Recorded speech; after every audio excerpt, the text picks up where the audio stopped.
Olá, tudo bem? Aqui é o professor Gilberto e agora a gente vai falar de um assunto muito importante que a gente encontra no ensino médio, que é o potencial hidrogeniônico. Bom, esse assunto é muito importante na área da saúde, na área das tecnologias, né? Quando você fala assim, por exemplo, né, que vai fazer uma análise bioquímica do sangue, né, ou então uma análise nutricional de uma pessoa, você vai precisar dos conhecimentos de potencial hidrogeniônico, que é um assunto que foi desenvolvido por um bioquímico justamente por estudar a saúde humana e que depois pegou assim uma importância muito grande e que é utilizado até hoje por conta da sua praticidade. Então vamos lá, preste bastante atenção nesse conteúdo que é muito importante. Bom, então, da onde vem essa ideia de um equilíbrio iônico da água? Bom, o que acontece? A água, a gente sempre aprende a água como uma molécula neutra, né, formada de ligações covalentes, ou seja, de compartilhamento de elétrons entre oxigênio e hidrogênio.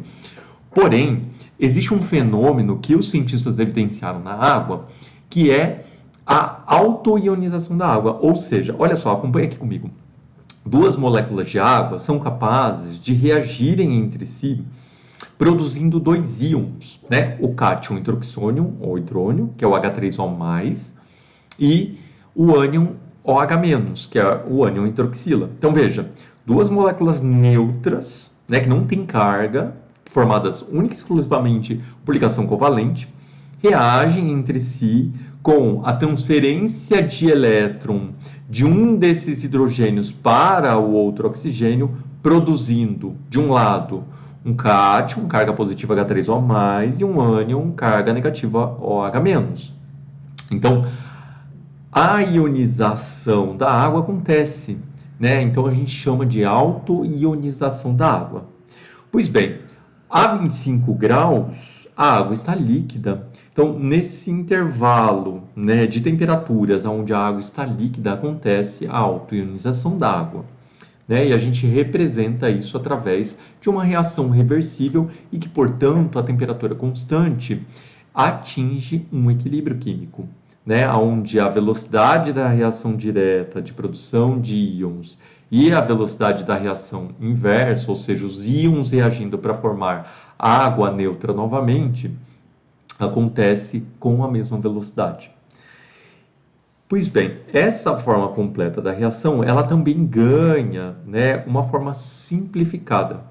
Então, às vezes, né, a pessoa ela ganha apelidos que simplificam o nome completo da pessoa. Então, a pessoa chama Tiago, aí você vai lá e chama ela de Ti.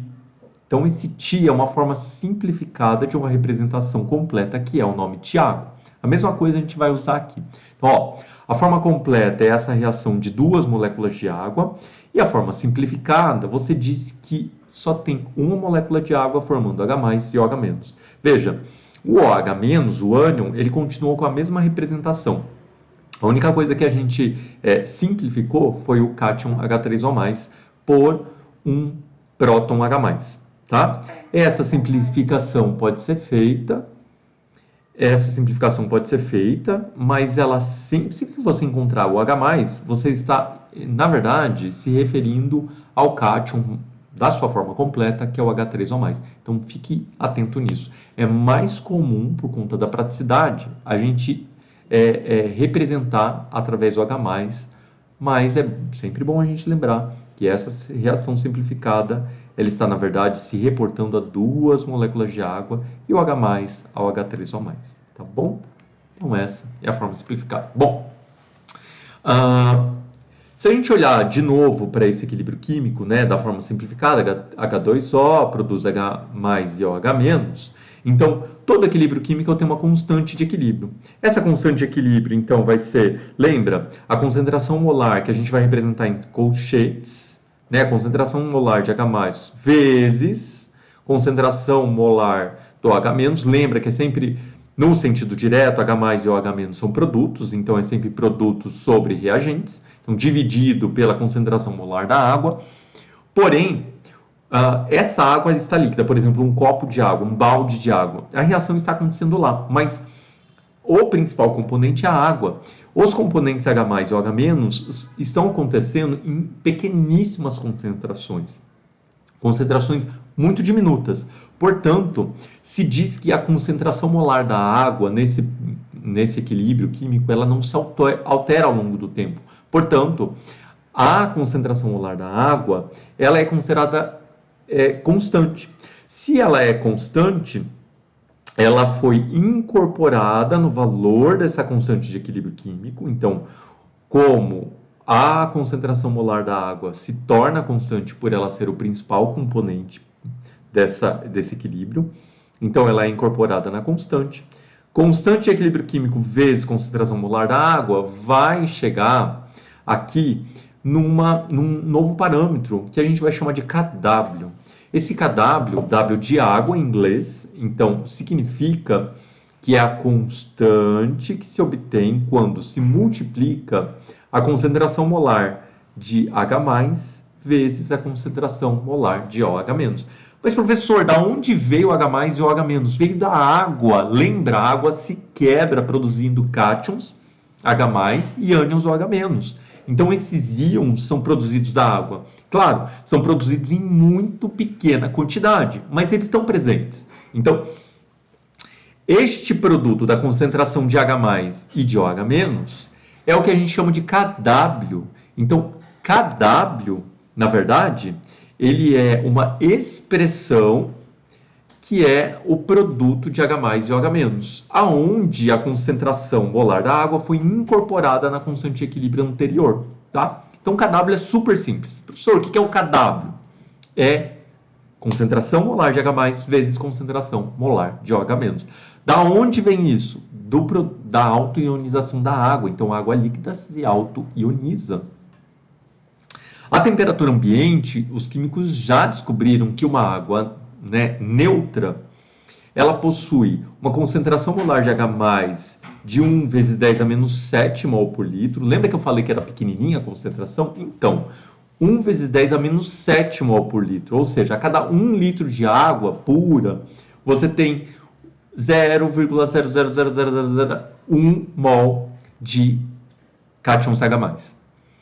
A concentração de OH- tem que ser igual. Por que tem que ser igual? Porque, veja, na estequiometria da reação, uma molécula de água produz um H+ e um OH-. Então, a mesma quantidade de H+ produzida é exatamente a mesma quantidade de OH- produzida. Ou seja, concentração molar de OH- é 1 vezes 10 a menos 7 mol por litro. Isso é a temperatura ambiente, 25 graus Celsius. Lembra que essas concentrações, por se tratar de um equilíbrio químico, sempre dependem da temperatura. Então, se você estiver falando de outras temperaturas, por exemplo, 40 graus, 50, 10 graus Celsius, essas concentrações vão mudar. Então, atente-se para o fato de que a gente está usando concentrações para 25 graus Celsius, tá? Bom, se a gente for aplicar isso na fórmula do Kw, como o Kw é o produto desses dois valores, então 10 a menos 7 vezes 10 a menos 7 é 10 a menos 14. Então, Kw, a temperatura ambiente, tem um valor constante de 10 a menos 14. Ah, professor, mas não tem unidade aqui? Não, não tem unidade, gente. Então, constante equilíbrio e também constante do produto iônico da água, Kw, não tem unidade. É o valor numérico, pronto, acabou. E é um valor constante para aquela temperatura. Se mudar a temperatura, este valor constante adotará outro valor. Bom, e daí surge, então, o conceito de potencial hidrogeniônico. Esse pH, então H se refere ao hidrogênio H+, ao cátion H+, e esse Pzinho, então, é uma operação matemática de logaritmo. Então, o que é pH? Esse P, ele se refere a sempre menos log, como o H se refere à concentração molar, do hidrogênio, então é menos log da concentração molar do hidrogênio. Mas por que a gente usa um menos log, professor? Porque, veja, eu não falei que na água neutra, a temperatura ambiente, a concentração de H+ é 10 a menos 7 mol por litro? Esse valor é muito pequeno, 10 a menos 7. É um valor numérico muito pequeno. Quando eu uso uma operação logarítmica, eu tenho como resultado final um valor numérico que é mais fácil de utilizar e é mais fácil de compreender, tá? Então, a escala de pH, ela serve para simplificar o manejo dos números relativos a baixas concentrações de H+ e de OH-. que a gente encontra em sistemas biológicos, que a gente encontra nos alimentos, que a gente encontra em muitas situações de técnicas experimentais em laboratório. Então, veja, por se tratar de logaritmo, é importante então a gente fazer uma revisão de logaritmo. Logaritmo, matematicamente falando, é uma expressão, né, que se corresponde a uma equação exponencial. Né? Então, o logaritmo, a gente vai escrever então log de A, log de B na base A. Então, olha só, esse B ele vai ser chamado de logaritmando, o A ele é a minha base, e essa expressão log de B na base A, ele então vai ser equivalente, né, a um x, um valor final x, que eu vou chamar de logaritmo. Então, o produto desta sentença é o que a gente chama de logaritmo. Bom, e esta equação ela é equivalente, como eu falei, a uma equação exponencial, aonde esse A ele vai ser a base, o expoente vai ser x e o produto final vai ser o B. Tá? Então, ler uma equação logarítmica é a mesma, né, fazer uma correspondência adequada para uma equação exponencial. Então, veja, para você resolver uma equação logarítmica, você pega essa base A e vai elevar ela a x e vai igualar ela a b. Então, A elevado a x, olha a setinha. Acompanha aqui a setinha. A elevado a x é igual a b. A elevado a x é igual a b. Aonde o A ele tem que ser diferente de 1 e maior que 0 e o B tem que ser maior que 0, ou seja, valores positivos de A e de B. Para pH, usa-se o logaritmo de base 10. E só uma observação. Toda vez que a base for 10, você não precisa escrever, ela fica subentendida, né? Então, quando você não escreve nada aqui na base, significa que é 10. Então, se você escrever log de B na base 10, é a mesma coisa que log de B. Porque aqui tem um 10 subentendido. Pois bem.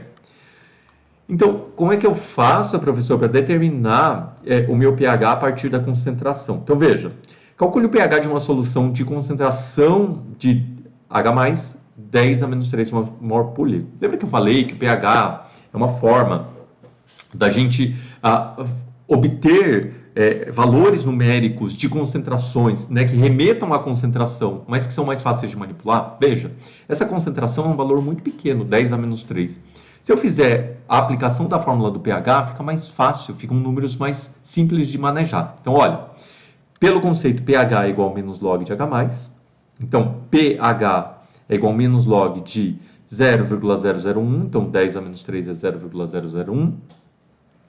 pH é igual a menos log de 10 a menos 3. E veja, log de 10 a menos 3 é a mesma coisa que menos 3. Então, a base aqui é 10, né? Então, log de 10 a menos 3 é a mesma coisa que menos 3. Então, menos log de 10 a menos 3 é menos 3. pH vai ser igual a 3. Determine a determinação, né, de pH a partir da concentração. Então, vamos fazer mais exemplos. Calcule o pH da água neutra. Então, veja. Concentração de H+, da água neutra, a gente já viu que a temperatura ambiente é 10 a menos 7 mol por litro. Se eu aplicar a fórmula, pH igual a menos log de H+, pH igual a menos log de 10 a menos 7. Log de 10 a menos 7 é exatamente menos 7. Então, menos vezes menos 7, pH igual a 7. Então, o pH da água neutra é 7. Lembre-se disso.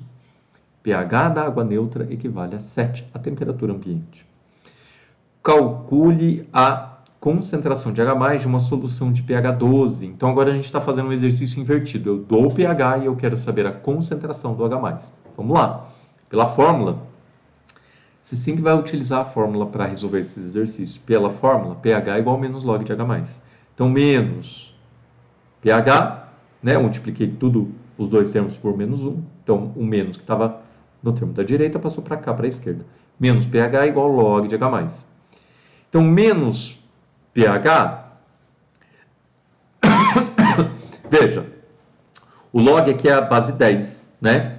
Então, esse 10, ele vai passar sendo a base, o expoente é menos pH, E o produto final é a concentração de H+. Isso aqui é aplicação direta do conceito de pH, de logaritmo, né? Então, logaritmo é equivalente a uma expressão exponencial. Então, veja, o produto H+, né, a concentração H+, é igual 10 vezes menos pH.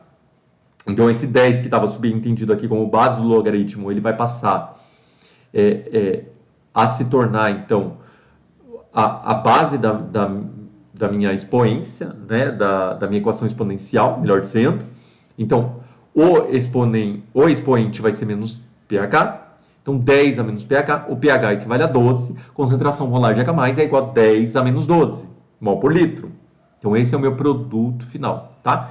Então, se o pH equivale a 12, a concentração de H+ é 10 a menos 12. Veja, 10 a menos 12 é um valor muito pequeno, é mais fácil falar pH igual a 12. Bom, se a gente teve o conceito de pH, potencial hidrogeniônico, eu também posso escrever o conceito de potencial hidroxiliônico, POH. É o mesmo conceito, POH é menos log da concentração de OH-. Então, para água a temperatura ambiente, a gente já viu, né, que o KW vale 10 a menos 14. Portanto, a gente já viu também que o H+ vale 10 a menos pH e o H- vale 10 a menos pOH. Isso aqui é uma aplicação direta da equação logarítmica, né? Transformação dela numa equação exponencial. Substituindo aqui, né, então eu tenho 10 a menos pH, 10 a menos pOH é igual a 10 a menos 14. Bom, aqui eu tenho um produto de mesma base, né? Então você conserva a base, 10, e soma os expoentes. Menos pH menos pOH é igual a 10 a menos 14. Bom, isso aqui se trata de uma equação exponencial. Se eu tenho bases iguais, quer dizer que os expoentes são iguais. Então, menos pH menos pOH é igual a menos 14. Se eu multiplicar tudo isso aqui por menos 1, eu vou obter pH é igual a pOH. Desculpa, pH mais pOH é igual a 14. Ou seja, a soma do potencial hidrogeniônico com o potencial hidroxiliônico é sempre 14. Independente das condições, pH mais pOH é sempre 14. Então, o valor máximo da soma dos dois é 14, por conta justamente deste valor de KW igual a 10 a menos 14. Bom, então, qual é o pOH de uma solução de concentração de H+, 10 a menos 5 mol por litro? Então, vamos lá. Uma das formas de se resolver isso é pelo produto iônico da água, né? A concentração de H+ vezes o H- é igual a 10 a menos 14. Então, sempre que fizermos exercícios de pH e pOH, utilize como referência os valores de concentração a 25 graus Celsius, tá? Então, KW a 25 graus Celsius é 10 a menos 14. Então, isolando o H-, o H-, concentração, vai ser igual a 10 a menos 14 dividido pela concentração de H+, que é 10 a menos 5. O H- vai ser, né? Então, se você dividir 10 a menos 14 por 10 a menos 5, você conserva a base, 10, e subtrai os expoentes, 14 menos menos 5, 14 mais 5, menos 9, tá? Então, menos 14 mais 5, menos 9. Portanto, se eu aplicar a fórmula do, né, se a concentração de OH- é 10 a menos 9, então, aplicando o logaritmo, menos log da concentração de OH- vai dar igual a 9, tá? Então, por causa do expoente ser menos 9, então, o pOH é exatamente o valor numérico desse expoente 9. Uma outra forma de resolver é através daquela equaçãozinha que eu tinha explicado para vocês, que o pH e o pOH juntos compõem 14. pOH é igual a 14 menos 5, né? Porque o pH vale 5, então pOH é igual a 9. Então você pode resolver das duas formas.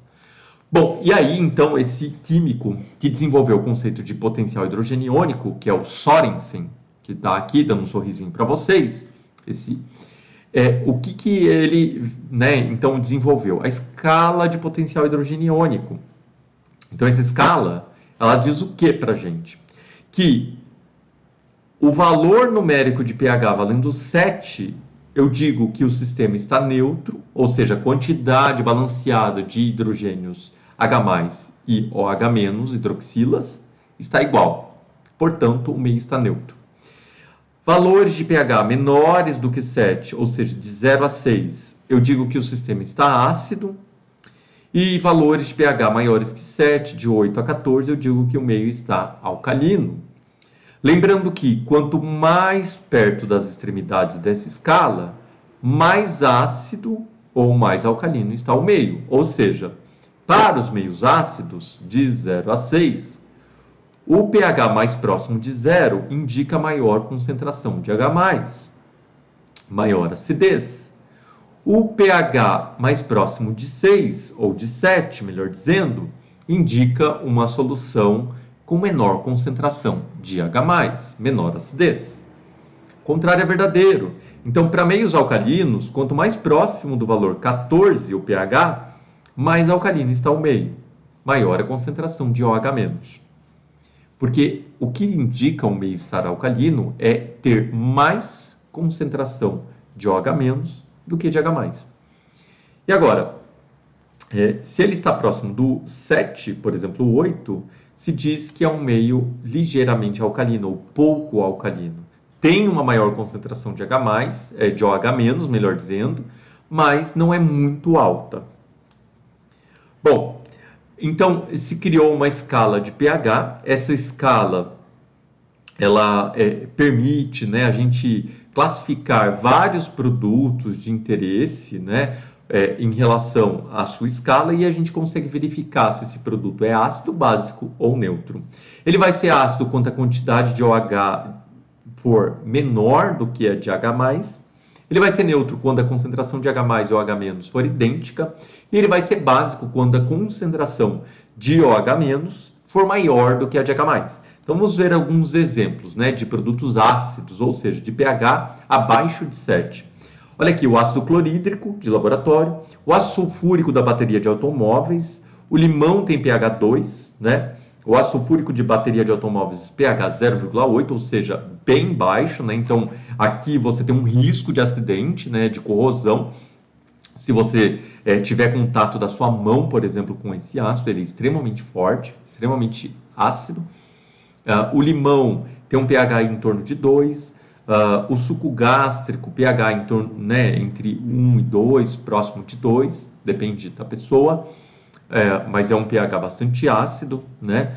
O vinagre tem um pH de 2,14, ou seja, o vinagre também é bastante ácido. O tomate, né, tem algumas frutas que são ácidas. O tomate é um fruto ácido, né, o pH 4,5.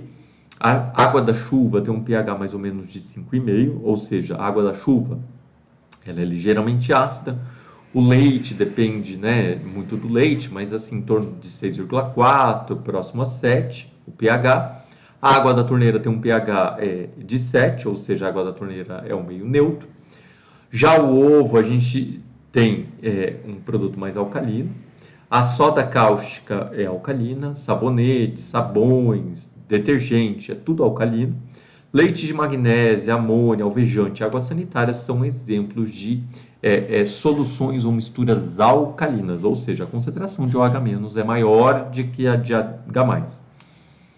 Bom, e essas escalas de pH, elas simplificam a nossa vida porque elas permitem a gente ter uma ideia se aquela mistura ela é mais ácida, se ela é neutra ou se ela é básica. Isso é muito útil para a vida prática. Bom, uma solução ela é chamada de neutra quando a concentração de H+ ou H- é idêntica, o pH é igual ao pOH, pH 7, pOH 7, e o somatório deles dá 14. Um meio, uma solução, uma mistura, ela é chamada de ácida quando a concentração de H+ for maior do que de OH-.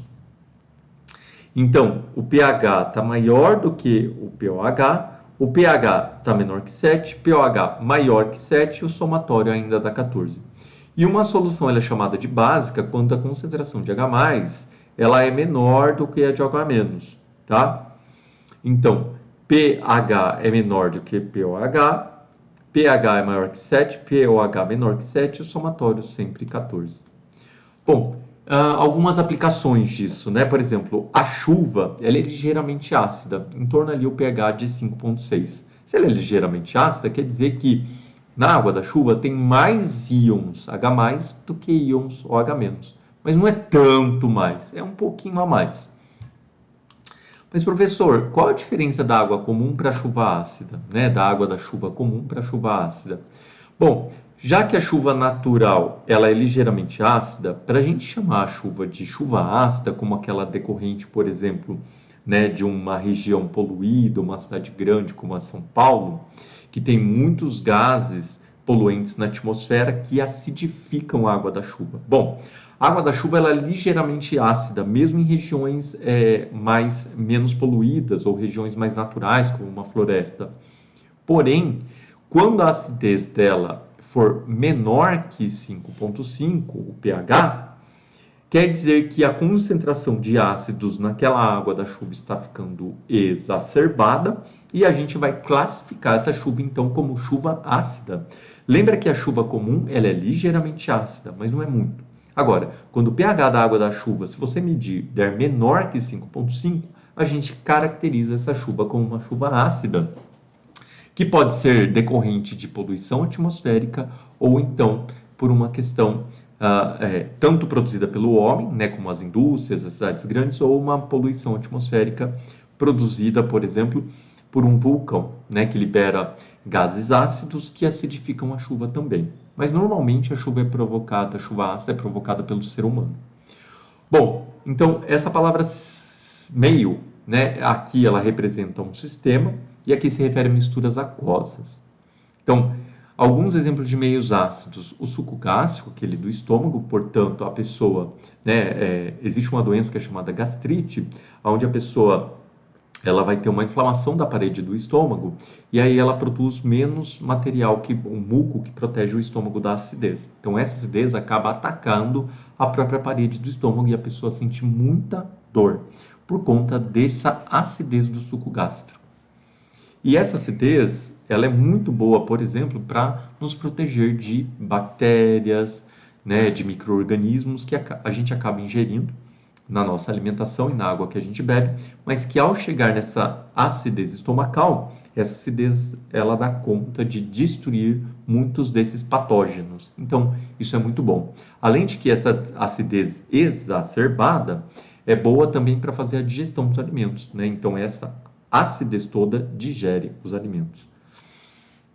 Bom, refrigerante também se trata de um meio ácido, então para as pessoas, né, que querem ser saudáveis, não compensa ficar tomando refrigerante justamente porque ela aumenta a acidez corporal. Justamente as pessoas que têm problema com gastrite não podem tomar refrigerante justamente por conta dessa acidez que já tem no refrigerante. E os frutos cítricos, assim como várias outras frutas, né, limão, laranja, mexerica, são frutos que são sistemas ácidos, porque tem maior concentração de acidez. Isso é ruim? Não é ruim, né? São ácidos saudáveis que contêm nutrientes e, por exemplo, a vitamina C. Bom, alguns meios que são chamados de neutros, né, ou sistemas aquosos neutros, a água destilada e o sangue humano, ou seja, a concentração de H+ ou H- similar, e alguns meios alcalinos, como o sabonete, leite de magnésia, que é utilizado como antiácido por pessoas que inclusive têm gastrite, e água sanitária. Bom, então é isso, bons estudos, com sempre frutas, verduras e legumes para manter o seu estado nutricional sempre em dia e favorecer esse período de estudos de vocês. Até mais, nos vemos em breve. Tchau, tchau.